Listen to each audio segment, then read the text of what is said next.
Hello guys, welcome back. In this video, I will show you how to install games on Steam.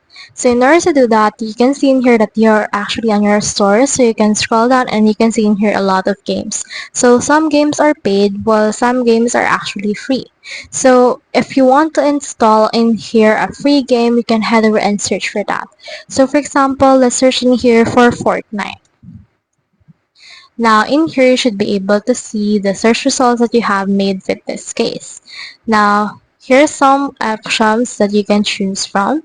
So you can actually click on one of them, and in order to properly install them, just scroll down right here, and then from in there click on display game, and then you can also choose to add this to your library. Once you have clicked on display game right here, it will install on your computer and then you should be able to play it.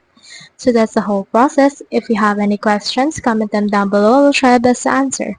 Thanks.